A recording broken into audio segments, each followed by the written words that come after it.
다음은 강인석 전 통일부 장관님을 자장으로 해서 김정국 21세기 국가발전연구원 원장님, 김영희 중앙일보 대기자님, 최정권 연세대 교수님, 현인택 고려대 교수님 이상 5분을 패널로 모시고 회의를 진행하도록 하겠습니다. 모두 앞으로 나와주시면 지금부터 진행을 강인석 장관님께 공도록 하겠습니다. 지금부터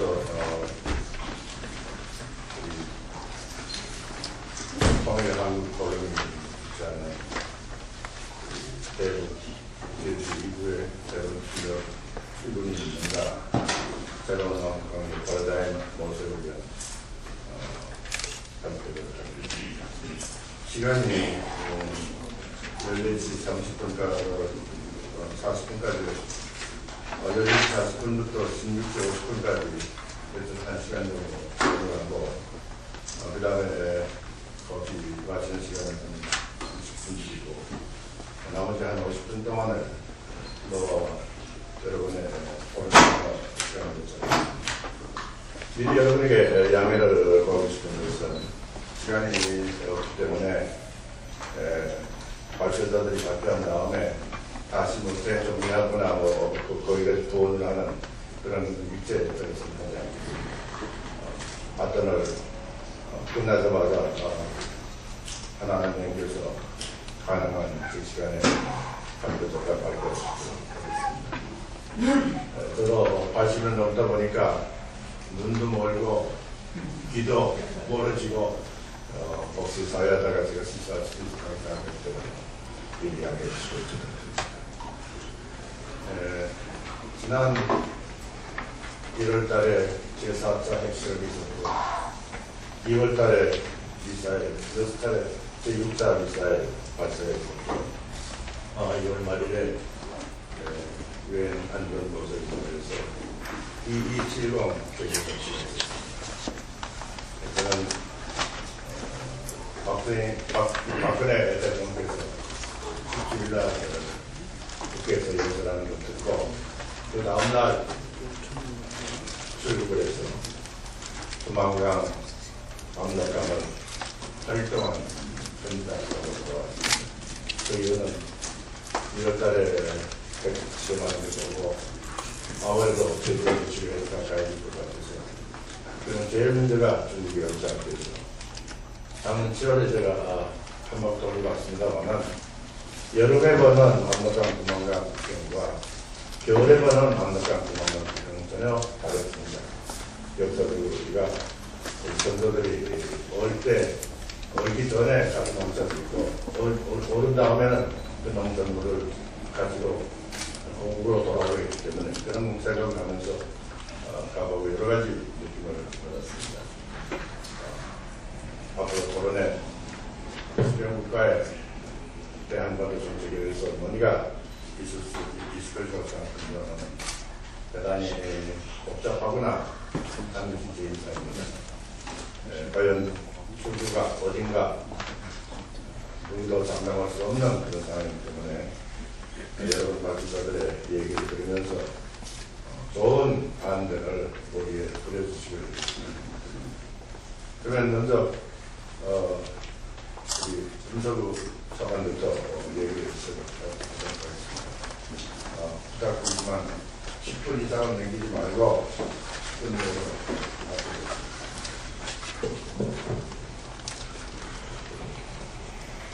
감사합니다.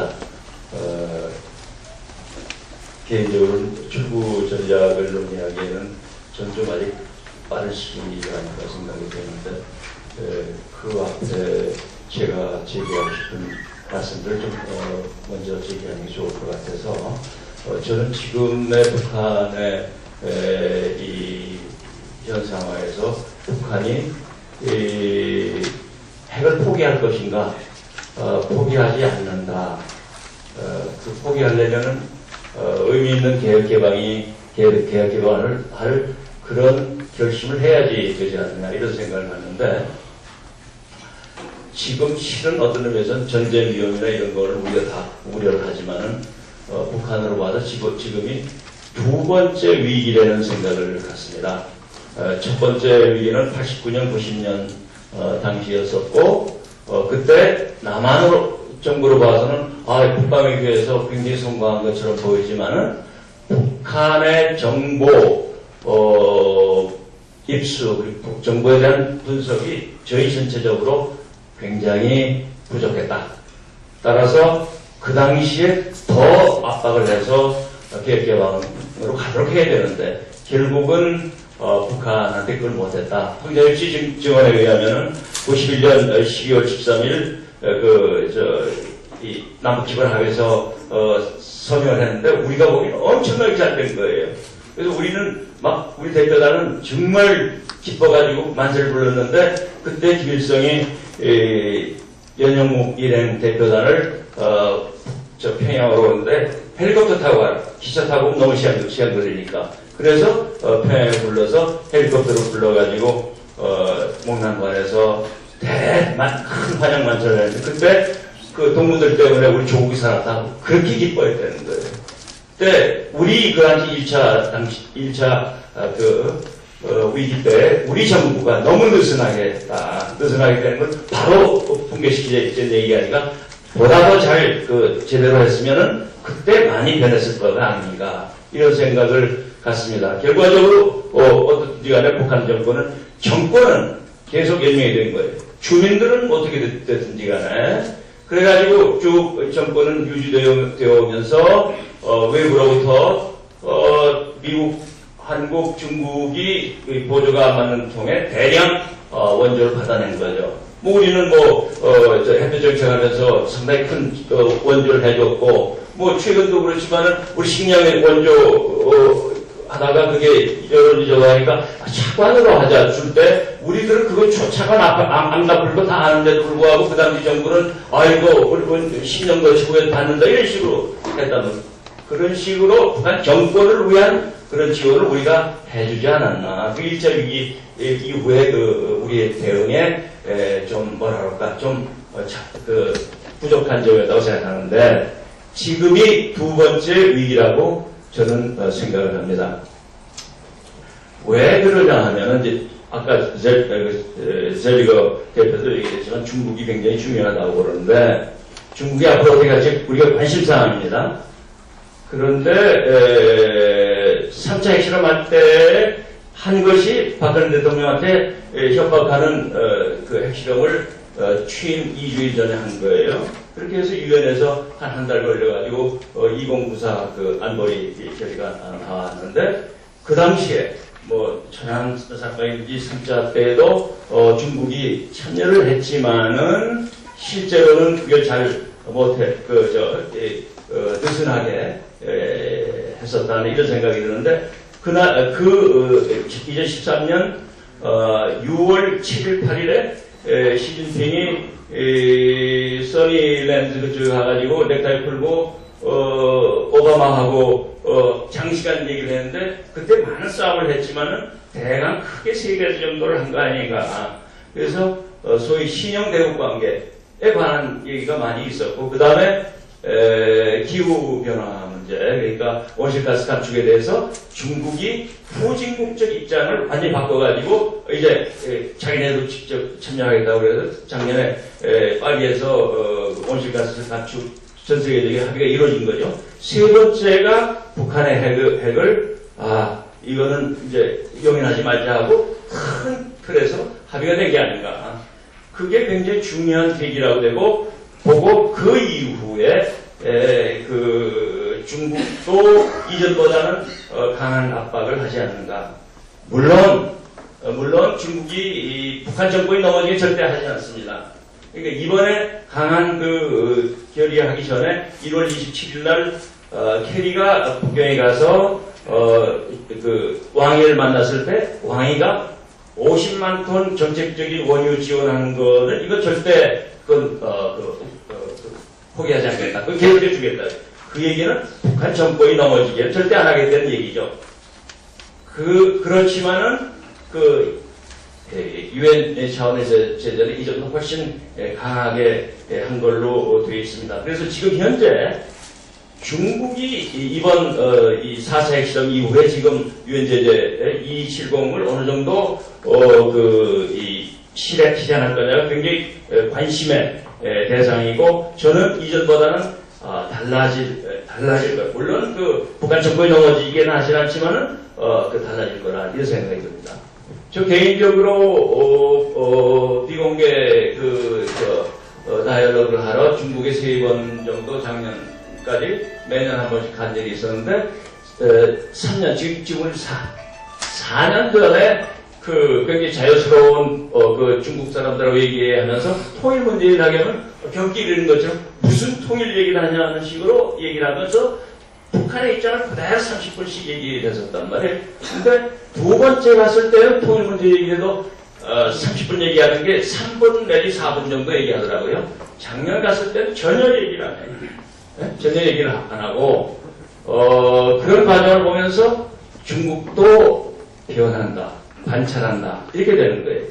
그런데 실은 문제는, 저는 그 토론도 굉장히 의미가 있다고 보는 건데, 중국이 보았을 때 아무리 박근혜 정권이 돼가지고 굉장히 원칙에 따라서 대북관계 이런 관계를 한다 하더라도 통일과 관련해서 한국 정부 사회가 준비가 덜 돼 있다는 판단입니다. 이념 중도도 있고 여러 가지죠. 그동안에 한국이 대북 정책이 한 걸 보면 왔다 갔다 했거든요. 그러니까 북한, 저희가 얘기했을 때, 그 중국 대표가, 통일 얘기를 하는데, 도대체 한국 정부가 얼마나 통일 준비하셨습니까? 자기네들이 보기에는 아직 믿음직스럽지 못하다, 이게. 그러면은, 그 얘기 뒤에 뭐냐면, 북한의 팔목을 베낄 수 있는 힘은 중국밖에 없는데, 팔목 비틀어서 북한 정권 넘어지면, 그 다음에, 나올 상황은 중국의 국가 이익에서 봤을 때 득이 되는 판단이 전혀 아직 없는 거예요. 그러니까 문제는 한국 정부나 한국 사회에 있다. 우리가 통일을 할 뭐든 여러 가지 문제들이 있지만은 그거에 충분하게 한국 정부가 하고 있구나는 믿음을 중국한테 주면은, 그러면 중국도 이전보다 훨씬 더 변화할 수 있다. 이게 제가 오늘 제기하고 싶은 얘기입니다. 지난번 무다회의가 여기 왔을 때 저희들 풍주리 사람들하고 만났어요. 그건 큰 변화입니다. 공공회의 차원에서 언론도 만나고 여러 분들 만났지만은 중국의 그게 한반도 중심으로 한 사람이 통일 문제는 민감한 사안을 가지고 만나서 얘기를 하고 하는 건 당신네들이 지금 얼마나 준비하고 있는지를 이렇게 테스트해보는 그 의미가 있었다. 그 점을 저는 여기서 말씀을 드리고 싶습니다. 그래서 오늘 이 인회를 포함해서 우리들이 박터지게 싸워가면서 통일에 대한 준비를 하고 있다는 것을 중국 측이 확인하게 되면은, 그러면 괜찮잖아요. 제가 얘기를 했어요.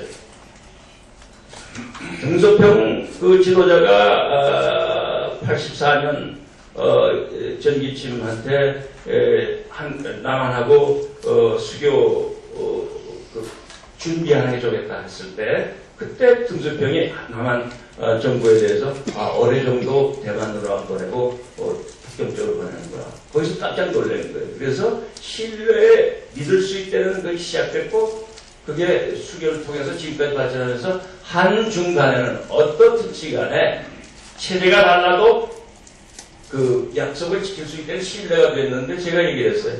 남한 중심으로 통일이 돼도 그것이 중국이 기대하는 신뢰를 우리 깨뜨리지 않을 거다. 북한하고 중국 간에 있는 신뢰보다는 훨씬 클 거다는 얘기를 했습니다. 그랬더니 저쪽 얘기는 중국도 그거에 대해서 간접적인 화답이지만은 한중 간의 전략적 협력 동반관계를 강화시키는 게 필요하다, 이런 얘기를 했어요. 어떻게 같이 말씀드린 거는 중국이 그 본질적인 중요한 걸 하기 위해서는 우리의 준비가 충분하다는 걸 보여주는 것이 좋다. 이거를 제가 여기서 말씀드립니다. 감사합니다. 네, 고맙습니다. 짧게 시간을 지켜 말씀드릴 것 같습니다.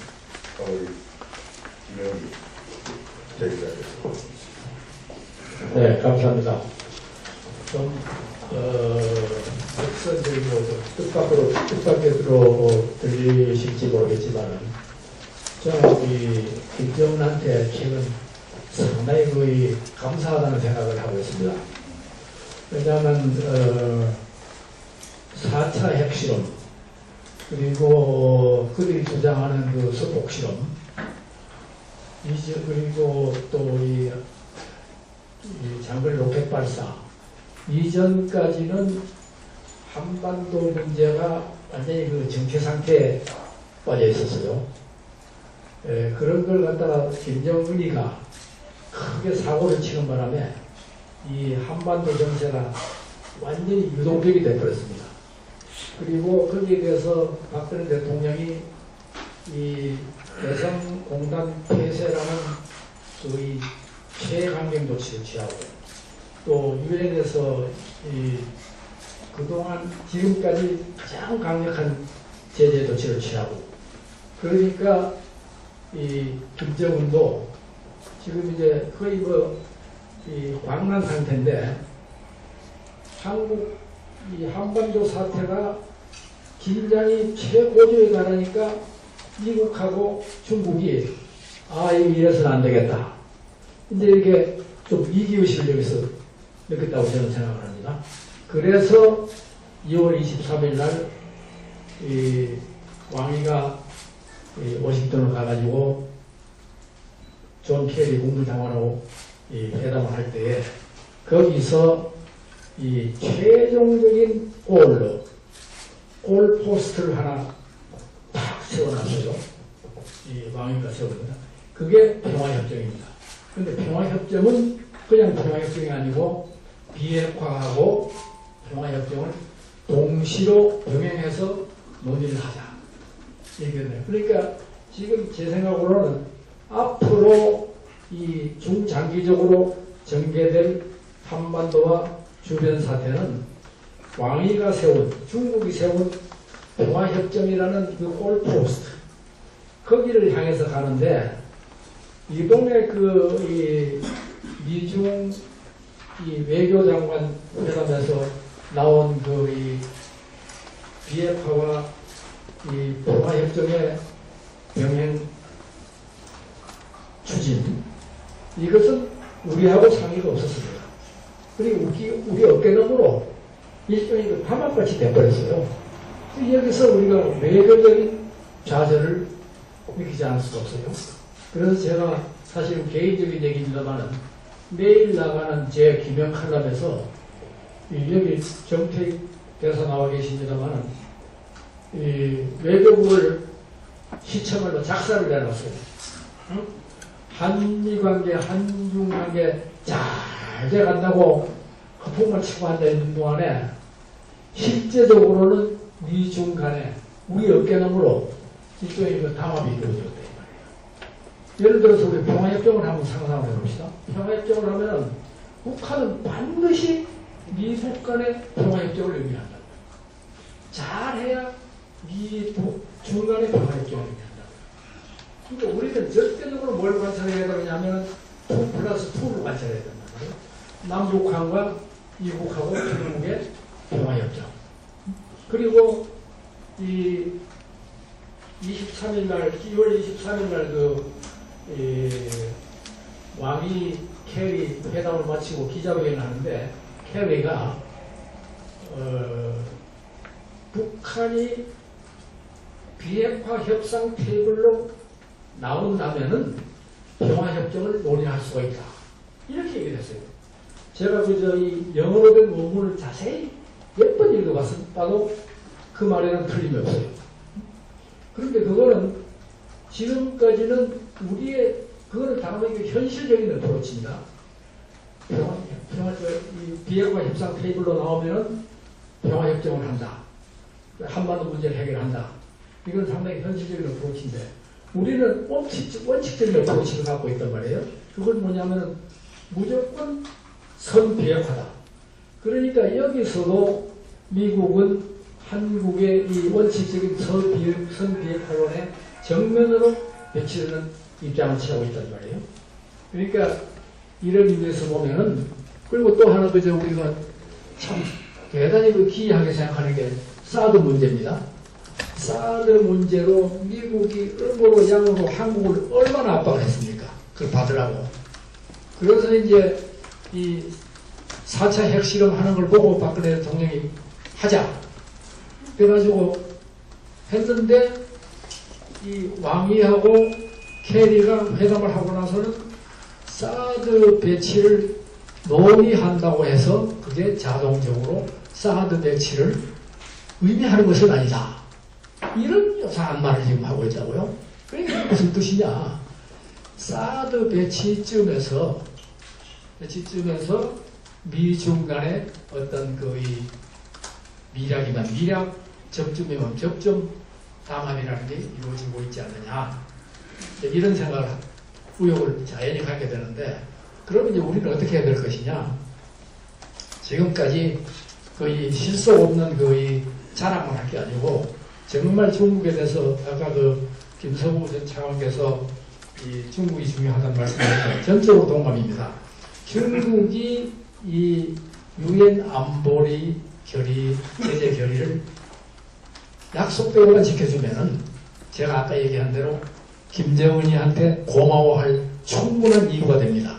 그러나 중국이 그 약속을 아까 이 사이델 재단의 대표가 말씀하신 대로 중국이 시간이 흐르면서 그걸 느슨하게 슬그머니 풀어준다면은 이것도 돌아오면 탑으로 되는 거예요.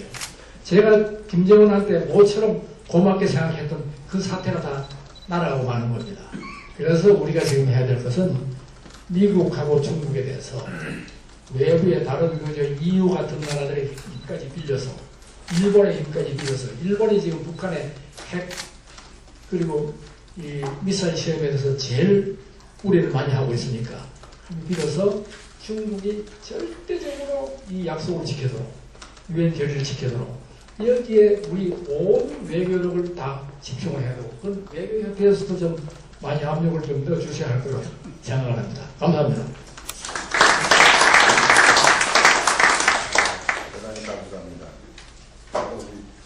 순서대로 해결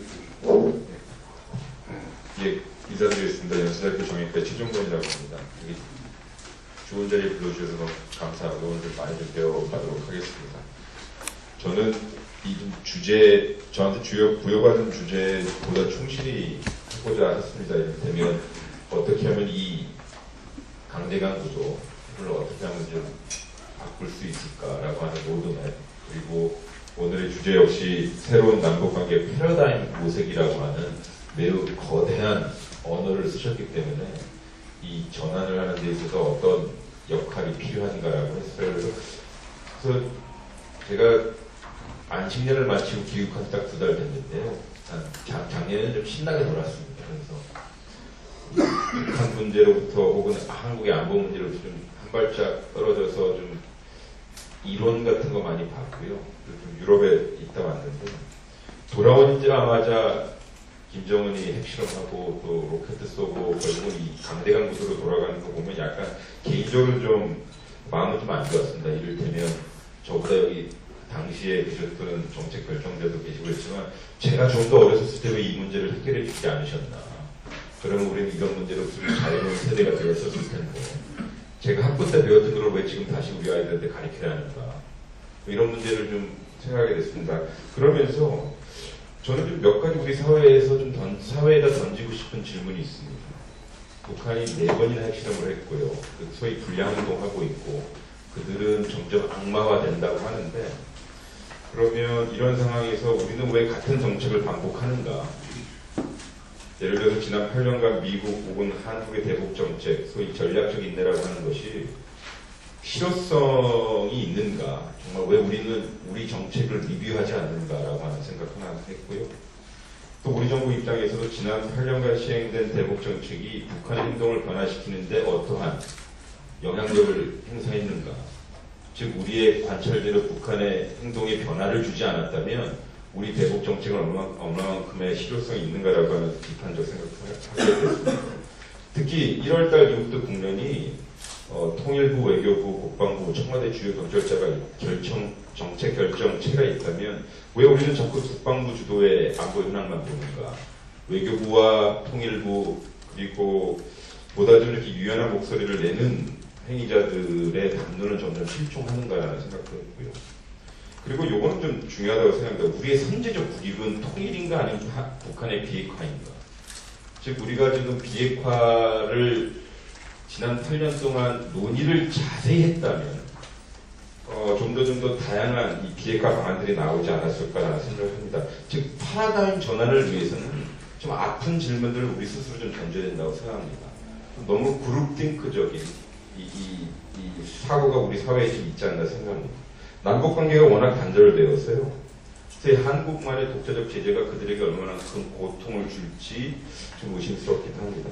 오히려 우리 재단 이사장께서 말씀하셨지만 김정은 정권의 결속을 좀 더 결속을 강화시키는 것은 아닌가.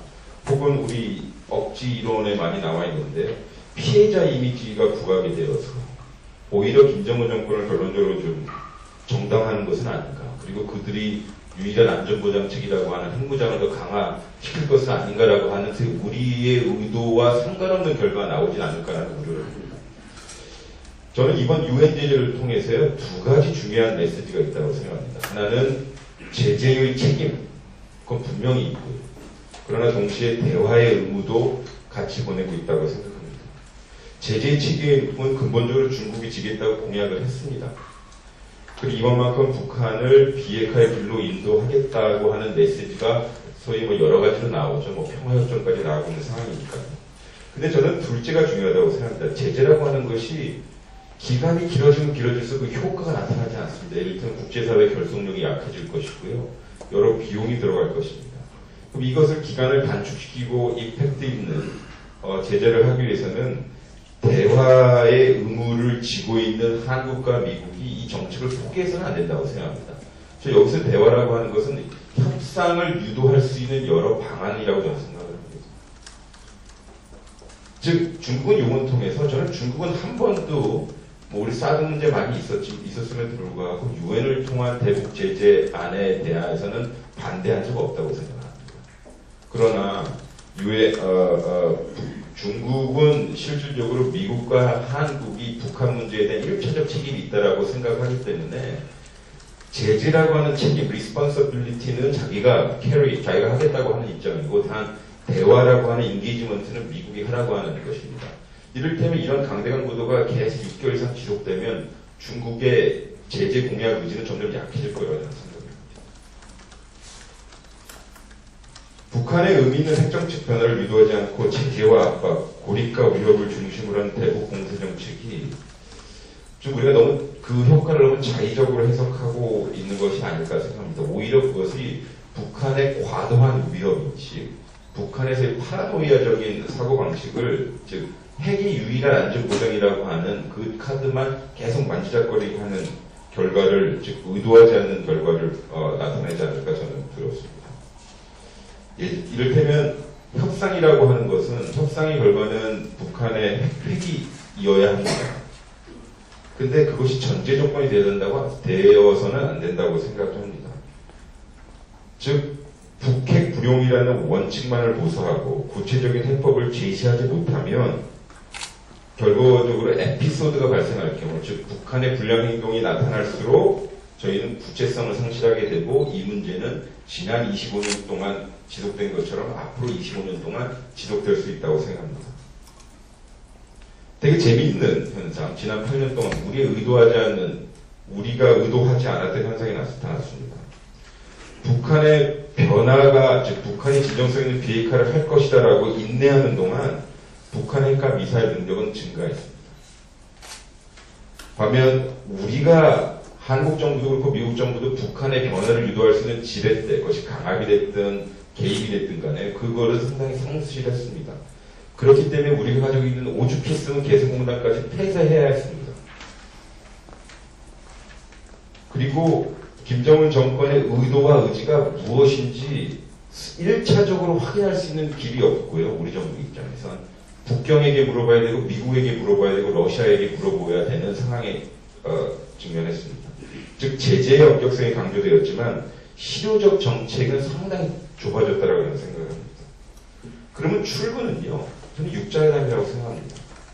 2008년 이후 사실상 무용론이 있지만 대국포용과 교류, 육자회담 제기로 강압과 억제라는 모든 정책이라고 하는 스펙트럼이요, 좀 이 메뉴판에다 올려놓고 좀 평가가 되고 논의돼야 된다고 생각합니다. 예를 들어서요, 한반도 통일, 그러니까 지난 3년간 통일준비위원회보다 한반도 비핵화 추진위원회가 있었다면 1월달, 2월달, 지금 3월달까지 오는 국면에 우리가 내놓을 수 있는 메뉴판의 메뉴는 되게 풍성했을 거라고 저는 생각을 합니다. 제재를 통한 북한의 불복 가능성이 얼마나 높을까라고 하는 사례 분석도 해야 될 것이고, 그리고 상당히 예측도 좀 예측도 해야 될 것이고요. 결국은 저는 오늘의 키워드는 제재의 책임과 대화의 의무라고 생각합니다. 이 강대강 구도라고 하는 이 어두운 터널이 계속 진행이 되면 될수록 중국은 자기가 책임을 하겠다고 하는데 의무를 이행하지 않는 이 주변국에 대해서 비판적 자세를 가져갈 것이라고 생각합니다. 가장 중요한 것은요, 북한으로 하여금 육자회담을 통한 핵 협상이 현 적대적 상황을 탈피할 수 있는 유일한 경로임을 확신시키는 방법이라고 생각을 합니다. 이를 위해서는 북한의 급변사태, 통일대박론, 북한 붕괴론 같은 건 잠시 좀 접어두고요. 어떻게 하면 북한의 존재적 변화를 위협하는 그런 것들은 접어두고 어떻게 하면 북한을 비핵화 협상장으로 나올 수 있는 인센티브 패키지하고요, 체벌 패키지를 동시에 제안해야 된다고 생각합니다. 즉 IAEA가 들어갈 수 있게끔만 하면 우리가 지금 추측만 하고 있는 북한의 핵 능력을 어느 정도 검증할 수 있는 방안이 생기면 그건 우리에게 상당히 좋은 거예요. 그럼 그것을 수용할 때 북한에게 줄 수 있는 인센티브, 우리가 맺었던 9.19하고 2.13 협의의 정신으로 들어갈 수 있는 인센티브, 만약에 그것을 시행하지 않으면 좀 더 강력하게 제재를 하겠다라고 하는 프로그램, 이런 것들이 좀 있어야 된다고 생각합니다. 결론적으로 이 강대강 구도가 지속이 되면 또 우리가 이 강대강 구도의 만성이 될 거라고 생각합니다. 그것은 혹자들은 우리나라 국민들의 안보 불감이라고 표현하긴 하지만 실질적으로 생각을 해보십시오. 1994년도에 NPT 탈퇴 선언에 우리가 라면 사재기를 했던 그 시절과 4차 수소 폭탄 실험까지 했다라고 지금까지 해보면 우리의 리액션은 어떻게 보면 상당히 만성적인 환자의 모습을 보이고 있습니다. 그렇기 때문에 제 생각에는 이것이 패러다임 전환가 되려면 제재는 제재대로 한데 제재의 끝이 무엇인지 북한에게 좀 더 긍정적인 메시지를 보내야 된다고 생각합니다. 고맙습니다.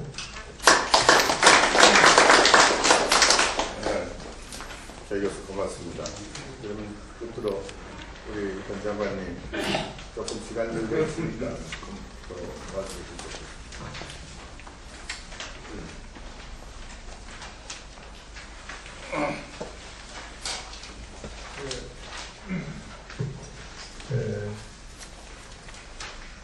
이제 공개적인 자리에서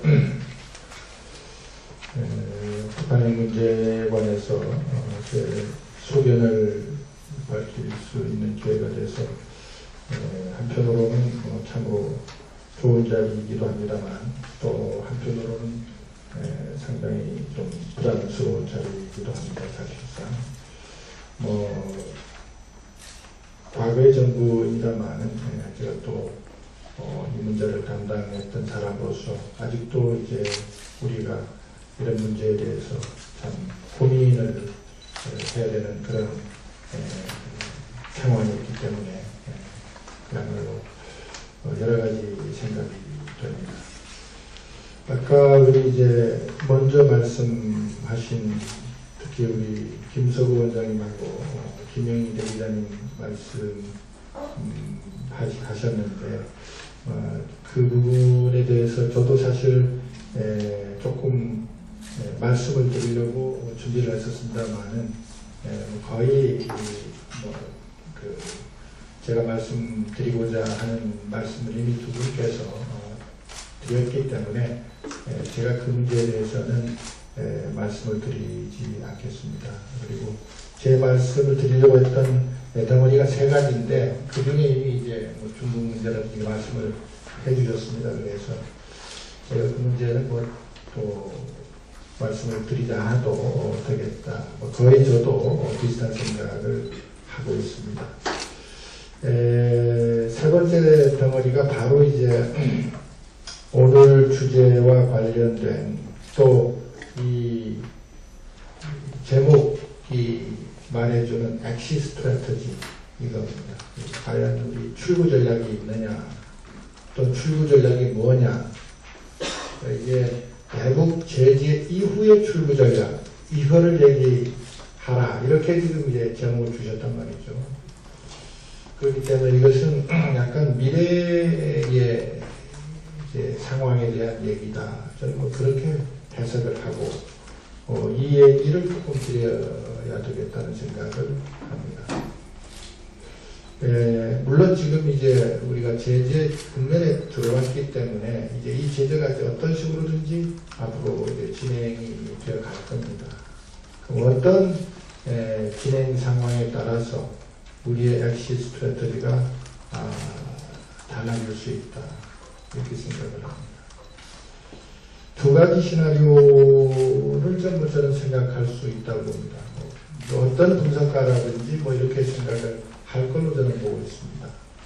우리 제재가 성공하는 경우가 있을 수가 있고, 제재가 실패하는 경우가 생길 수가 있겠습니다. 성공한다는 것은 역시 결과적으로는 협상으로 돌아오는 것일 것입니다. 마지막에는 제재를 어느 정도 하다 보면 결국 김정은이가 이제 협상하자고 들어올 때 그 협상은 또 두 가지 경우 수를 낳을 수 있습니다. 하나는 그야말로 그 협상을 통해서 지금까지 우리가 해왔던 협상, 어떤 협상보다도 잘된 협상을 통해서 완전한 비핵화를 이루는 협상의 가능성이 하나가 있습니다. 다른 하나는 또 불완전한 협상을 할 가능성이 있습니다. 뭐 예를 들면 그냥 동결 조치 정도 해놓는 협상을 할 수가 있겠죠. 저는 물론 당연히 완전한 비핵화로 가는 협상은 뭐 성공이라고 봅니다. 우리가 원하는 게 바로 이제 그런 방향이기 때문에 뭐 어떤 방향의 또는 어떤 결과를 지금으로서는 예측하기가 어렵습니다만은 어쨌든 우리가 시나리오로 보면은 그게 가장 우리한테는 베스트 시나리오가 되겠죠. 두 번째 동결 정도의 협상, 이것은 아마도 이제 가장 나쁜 시나리오보다는 물론 좀 낫지만 그것은 북핵 문제가 풀리지 않고 계속해서 진행되는 것을 의미합니다. 잠시 동결 조치를 해놓은 것이니까 이것은 뭐 지난번에 우리가 했던 협상과 별 다름이 없다. 그러나 어쨌든 이것도 큰 틀에서 보면은 협상 국면으로 가서 나을 수 있는 두 가지 가능성이다 이렇게 봅니다. 근데 이제 그 반대의 경우, 두 번째 경우 다시 제재가 실패한다 이렇게 우리가 보았을 때 여기에도 두 가지 시나리오가 생길 수 있다고 봅니다. 하나는 실패했기 때문에 계속해서 이제 뭐 우리도 제재할 수밖에 없고 또 미국도 더 큰 제재를 뭐 어떻게 하는지 어떤지 그것은 뭐 나중에 문제라 하더라도 그런 소위 제재와 또 그 반발의 이 악순환이 생길 것입니다. 이것도 저는 불행하게도 오래가지 않을 거로 봅니다. 왜? 북한 핵 개발이 상당한 지금 수준에 와 있기 때문에 저는 앞으로 우리에게 남은 시간은 뭐 미니멈 문 이상이면 맥시멈을 보더라도 4, 5년 밖에 저는 없다고 봅니다. 그러니까 이 안에 우리가 북한의 문제를 해결하지 못하면 이제 해결할 가능성은 뭐 점점 사라진다 이렇게 봅니다. 이런 하나의 루트가 있을 거고 마지막 워스트 케이스 시나리오는 뭐가 되겠습니까? 여러분 다 상상할 수가 있는 것처럼 북한 핵이 실제로 실현되는 그러한 가장 월스트 케이스 시나리오가 될 겁니다. 이 월스트 케이스 시나리오는 뭐 우리가 북한 핵무기와 함께 사는 시대가 이제 열리는 것이죠. 그렇게 되면은 그럼 우리는 과연 어떻게 해야 될 겁니까? 저는 불가피하게 그런 시대가 또 우리 어쨌든 최선을 다했지만 막지 못했다. 이거 어쨌든 간에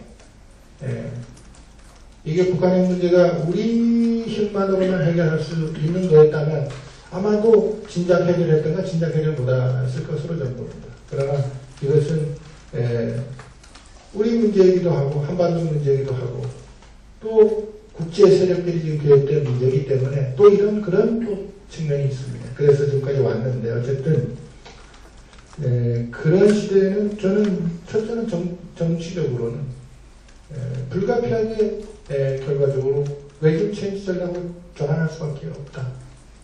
그건 다시 말하면 북한이 91년 한반도 비핵화 공동선언을 한 이래로 이 자체가 지금 거의 산화됐습니다만 완전히 북한이 핵을 갖게 되면 우리는 그거 무효화선언 할 수밖에 없게 됩니다. 실제로 무효화 된 것이니까요. 두 번째로는 91년에 남북 기본합의서 이거 이제 무효화가 됩니다. 그렇기 때문에 저는 북한이 핵무기를 완전히 갖는 그런 시대는 결국 남북 기본합의서까지 무효화되는 소위 92년 체제가 완전히 종식이 되는 또 그걸 선언할 수밖에 없는 시대가 온다. 그렇기 때문에 우리 갈 길은 딱 한 가지밖에 없습니다. 그게 되면 결국 외교 체인지를 하자라고 하는 남북 간의 소위 새로운 긴장 시대가 도래할 수밖에 없게 된다는 거죠. 우리로서도 불행한 시나리오 어찌 보면 그런 시대가 도래할 수밖에 없습니다. 외교적으로는 어떻게 되느냐? 결국은 그렇게 전환이 되기 때문에 결과적으로 외교도 통일 외교로 전환할 수밖에 없죠. 지금 벌써 통일 외교 얘기가 나왔습니다만은 저는 미래에 그런 바탕이 돼요. 물론 통일 외교, 진정한 통일 외교로 전환할 수밖에 없게 된다. 군사적으로는 어떻게 될 겁니까? 군사적으로는 결국 핵 억제 전략에 의존하는 그런 쪽으로 전환될 수밖에 없다. 북한이 핵을 가졌기 때문에. 지금도 우리가 이제 미국이 한미 동맹을 통해서 핵 소위 우산을 제공하는 것이 현재 이제 지금 한미가 공동으로 갖고 있는 전략이기 때문에 그것을 그대로 그 자체도 일종의 핵 억제 전략의 하나에 속합니다. 개념적으로 보면 핵 억제 전략에 대한 그 심층적인 논의가 매우 이제 그야말로 어쩌면 갈등적으로 심화되는 그런 시대가 도래할 수밖에 없게 된다. 그러니까 이 월스트 케이스 시나리오는 말이죠. 이거는 참 우리에게는 또 물론 북한에게도 저는 도움이 되지 않는다고 봅니다. 남북의 새로운 이제 그야말로 갈등이 훨씬 심화되는 그런 시대의 도래를 의미하기 때문에 그래서 이제 다시 돌아가 생각을 해보면 결론적으로 이런 월스트 케이스 시나리오를 가지 않도록 하기 위해서라도 저는 이제 우리가 지금 이 어떤 의미에서는 마지막 기회이다 이렇게 봅니다. 아까 우리 김영희 대기자님께서 이제 김정은이가 그런 모멘텀을 이제 제공했다 이런 말씀하셨는데 어쨌든 이런 모멘텀이 생겼기 때문에라도 확실하게 이번에 어떤 노력을 가해가지고 우리가 북한의 문제를 해결하는 그야말로 대전환의 계기로 삼지 않는다면 아마도 그 이후에 우리의 그 미래는 굉장히 어려운 전략적 선택을 할 수밖에 없는 그런 처지에 놓여 있다. 우리 엑시 스트래터지로 봐서 저는 좀 바람직하거나 또는 좀 긍정적이거나 좀 좋은 선택이 별로 없다는 것이 그야말로 우리가 처한 아주 엄중한 상황을 말해준다 이렇게 생각을 하면서 아까 이제 중국 팩터 말씀을 하셨는데 어쨌든 하여간 우리가 뭐 중국도 움직여야 되고 미국도 움직여야 되고 모든 노력을 경주를 할 수밖에 없다는 그런 말씀을 드립니다. 감사합니다. 지금 참가자들의 이야기가 끝났습니다. 지금 말씀하신 문제에 대해서 참가자들 가운데 말씀을 더 하시겠으면 한 10분 더 시간이 남아있기 때문에 말입니다. 어차피 해야 될 말씀이니까 매를 먼저 하겠습니다. 아까 최화정 분께서 북한의 의도를 정확히 아는 게 참 중요하다 이런 말씀하셨는데 전적으로 동감입니다. 제가 읽는 북한의 의도라는 것은 이렇습니다. 지금 4차 핵실험을 했는데 인도가 5차 핵실험을 하고 핵보유국가가 되었고 파키스탄이 6차까지 하고 핵보유국가가 됐습니다. 그러니까 대충 핵보유를 국가가 되는 데는 한 5차 내지는 6차 정도까지 핵실험을 해야 될 것 같아요. 그런데 북한의 의도는 확실히 한 20개, 30개 이상의 핵탄두를 보유해가지고 미국하고 북한 간의 공포의 균형, 상호 확정적 억지력에 바탕을 둔 공포의 균형, 이걸 이루어가지고 미국이 북한을 공격을 못하게, 또 미국도 북한도 미국을 공격을 하는 이런 상태를 만들어 놓고 거기서부터 어떤 한반도 문제 전반에 대해서 평화는 평화, 비핵화는 비핵화, 또 북미 수교 이걸 갖다 논의하자 하는 이런 입장이 아닌가 저는 이런 속셈이라고 생각하는데요.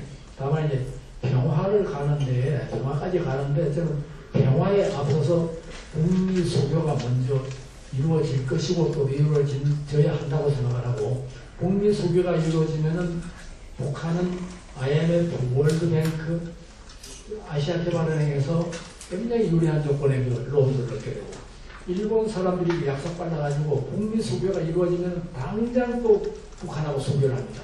그런데 일본에서 북한으로 들어가는 돈이 한 200억 달러 정도 됩니다.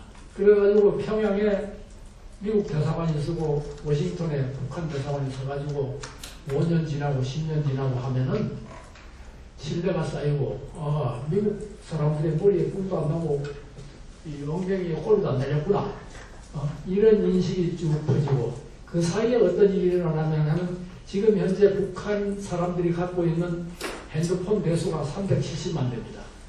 그러면 앞으로 5년 정도 되면 한 1000만 대를 돌파할 거라고 예상이 돼요. 그러면 북한 주민들도 그렇게 바보들이 아니기 때문에 1000만 대를 가지고 있으면은 아랍의 봄에 한 10분의 1 정도의 지각은 나타나게 됩니다.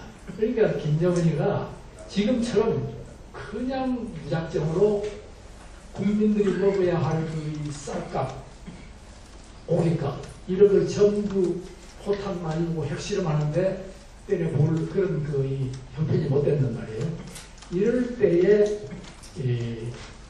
비로소 엑시트 시나리오가 가능하다 이런 걸 생각을 하는데 이게 아니더라도 우리가 강 장관님 잘 아시지만 70년, 60년, 70년대에 프리덤 볼트라는 게 이제 한미연합 훈련의 그 조상인데, 이때도 프리덤 볼트가 나오면은 김일성 정부는 그냥 완전히 그냥 패닉 상태에 들어간단 말이에요. 그래서 이거는 이 개성공단 사태나 이런 게 아니더라도 지금같이 미국의 최강의 전략 자산이 총동원된 한미연합 훈련이 들어간다면은 북한은 패닉 상태가 들어가는데, 패닉 상태를 김정은이가 국민들한테 보여서는 안 되지 않습니까?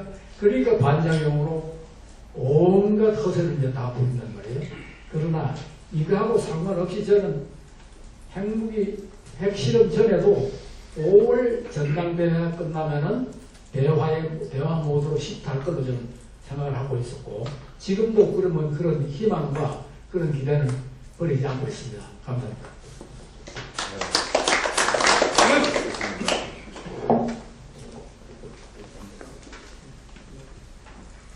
조금 더.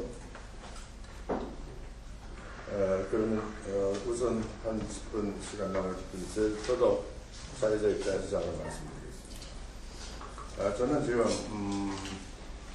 남북 간의 관계를 그동안에 50년 동안 봐오면서 느끼는 것이, 최근에 특히 느끼는 것이 19세기 말 1880년대로부터 1905년까지 약 20-30년 동안에 우리 한반도가 겪었던 역사적 경험을 다시 회생하지 않을 수 없습니다. 한반도의 지정학적 조건이 강대국의 개입이 불가피한 그런 상황이었는데, 지금 그러한 현상이 그런 19세기 말과 같은 현상이 국제사회로부터 우리에게 닥쳐오고 있는 것이 아닌가 하는 생각을 나갔습니다. 또 하나는 1956년 소련 공산당 20차 당대회 때 프리초프가 두 가지를 결정하는데, 하나가 미소 간의 공전입니다. 그건 핵전쟁 때문이었죠. 또 하나가 스탈린 격파운동이었습니다. 이 첫 번째 문제, 남북한 관계가 핵전쟁이 몰고 올 민족의 운명을 고려하는 그런 상황이 좀 오지 않을까, 그런 생각을 합니다. 또 하나 생각하는 것은 이럴 경우에 우리가 지금 기대하고 있는 중국입니다. 저는 이번에 겨울에 두만강과 압록강을 보고 여름에 느꼈던 것과 다른 것을 느꼈는데, 그것은 두만강의 국경은 북한의 국경이 수면 전체를 차지하게 되어 있습니다. 어니까 중국의 육지까지 북쪽에 국경이 늘어지는 셈입니다. 옛날 우리 조상들이 봄에 두만강을 건너서 북한 들어가서 농사를 짓고, 연해 들어가서 농사를 지어가지고 겨울이 되면 달구지를 싣고 온 두만강을 건너서 돌아왔습니다. 저는 두만강을 보면서 이렇게 어렵다, 얼마든지 루트가 생기겠구나 하는 걸 느꼈습니다. 물론 철조망이 이중으로 쳐 있었습니다. 제가 동문을 지나서 사막까지 자동차로 인도하는데 갔다가 도저히 갈 수가 없어서 사막에서 내려서 앞에가 바로 해령이기 때문에 해령을 좀 보기 위해서 산을 올라가서 좀 높은 데로 올라가고 했는데, 그것도 너무 눈이 와서 올라갈 수가 없어서 밖에서만 봤습니다만은 정말 얼마든지 왔다 갔다 할 수 있겠구나. 더구나 비자가 필요 없이 통행증이기 때문에 얼마든지 왔다 갔다 하고 있겠구나 하는 것 같습니다. 압록강의 경우는 여러분 아시는 대로 국경이 가운데입니다. 그런데 유석이하고 김일성하고의 합의에서 압록강 안에 있는 모든 섬은 북한의 것으로 되어 있습니다. 여러분 아시는 대로 황금평 개발 중에 있습니다. 근데 황금 봐도 느끼지만은 옛날에 물이 흘렀기 때문에 섬이었는데 지금 물이 거의 흐르지 않습니다. 육지로 이어졌습니다. 뿐만 아니라 저는 이번에도 조그만 배를 하나 빌려가지고 섬과 섬 사이를 지나갔습니다. 가봤더니 북쪽의 배와 우리 중국의 배가 어길 수 있는 거예요. 1m, 2m 정도밖에 안 됩니다. 거기서 얼마든지 선상에서 밀수가 오고 가겠구나 하는 걸 느꼈습니다. 다시 말씀드리면 제재가 이 700 제재도 그렇고 2095 구사 제재도 그렇고 민생 문제를 허용하고 있기 때문에 그런 이유에서 얼마든지 오고 갈 수 있겠구나 하는 것도 느꼈습니다. 단동에서 보니까 단동에는 석탄 벨트로 옮길 수 있는 그런 것이 있었습니다. 특히 전 이번에 대단히 고마웠던 것은 중국의 친구가 북한의 노무자들을, 여공들을 데리고 봉제 공장을 경영하는 걸 두 장소로 안내해 줬습니다. 한 거대는 300명, 한 거대는 200명이 근무하는 것이었는데 뭐 열심히 하고 있었습니다. 이렇게 싸고 이렇게 질 좋고 이렇게 말 없는 노동자가 세상에 어디에 있을까 하는 걸 느꼈습니다. 기업하는 사람은 아마 중국이가 노동력은 간에 기업하는 사람은 북한의 노동력에 대해서 매력을 안 느낄 수가 없겠구나 이런 것을 좀 느꼈습니다. 이런 여러 가지를 생각해 볼 때 남북한 관계 이거 이대로 갈 수는 없겠구나 하는 생각을 합니다. 물론 지금 출구 전략이기 때문에 그동안에 1972년부터 시작했던 남북대화, 지난해부터 시작됐던 남북대화 전격 과정을 경험한 저로서는 이거 지금 저 교수도 말씀했고 우리 김영 교수도 저도 얘기하고 여러분들이 얘기했습니다만은 이 상태로 갈 수는 없는데 가장 걸리는 것이 핵이기 때문에 이 핵을 정말 김정은이가 어떻게 할 것인가에 대한 정확한 판단부터 해야 되겠구나. 그런 의미에서 저는 이 중앙정부 기능, 전 정부의 국내 때문에 특히 느낍니다만은 정부에 관한 새로운 인식을 가지고 집중적으로 이 정부를 수집해 봐야 대응을 할 수 있겠구나 하는 생각을 느꼈습니다. 이것이 제 생각이기 때문에 우선 이만큼 말씀드리고 발표 세션은 여기서 끝내고 한 10분 동안 여러분 커피 마시고 다시 후반에 한 50분 동안 여러분 우리 대체로 우리가 얘기 끝난 것 같으니까 이제부터 여러분들이 얘기할 수 있는 시간이 한 50분 될 것 같으니까 같이 얘기하도록 하겠습니다. 고맙습니다.